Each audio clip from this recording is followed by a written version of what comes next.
একদিন হঠাৎ করেই এই পৃথিবীর সব কিছু থেমে যাবে।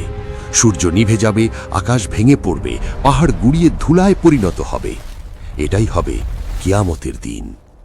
হঠাৎ করেই শিঙায় ফুঁক দেওয়া হবে, এত ভয়ঙ্কর শব্দ হবে যে মানুষ দিশেহারা হয়ে যাবে। মা তার সন্তানকে ভুলে যাবে, বন্ধু বন্ধুকে চিনবে না, সবাই শুধু বলবে আজ আমার কি হবে। তারপর আবার শিঙায় ফুঁক দেওয়া হবে, সব মানুষ জীবিত হয়ে উঠবে, কবর থেকে মানুষ উঠতে থাকবে, হাজার হাজার, লক্ষ লক্ষ, কোটি কোটি। সবাই এক বিশাল ময়দানে একত্রিত হবে, ময়দানে হাসর। সেদিন সূর্য খুব কাছে চলে আসবে, মানুষ ঘামে ডুবে যাবে, কারো ঘাম পায়ের নিচে, কারো হাঁটু পর্যন্ত, কারো বুক পর্যন্ত, আর কেউ কেউ নিজের ঘামেই ডুবে যাবে।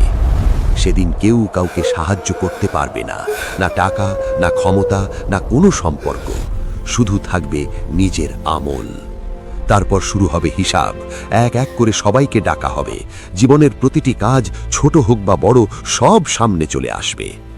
আল্লাহ বলবেন, এই বই পড়ো, আজ তোমার হিসাবের জন্য তুমি নিজেই যথেষ্ট।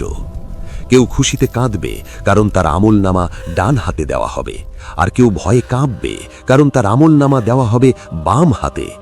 তারপর থাকবে একটি সেতু, সিরাত, চুলের থেকেও সূক্ষ্ম, তলোয়ারের থেকেও ধারালো। সবাইকে সেই সেতু পার হতে হবে। কেউ বিদ্যুতের গতিতে পার হয়ে যাবে, কেউ ধীরে ধীরে পার হবে, আর কেউ কেউ পড়ে যাবে নিচে।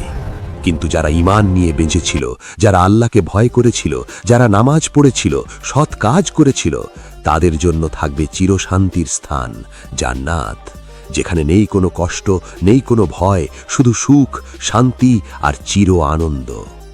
আজ আমরা যা করছি সব কিছুর হিসাব একদিন দিতে হবে, তাই এখনই সময় নিজেকে ঠিক করার, আল্লাহর পথে ফিরে আসার।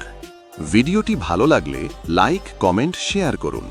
এই রকম আরও ভিডিও পেতে চ্যানেলটি সাবস্ক্রাইব করতে ভুলবেন না। আসসালামু আলাইকুম।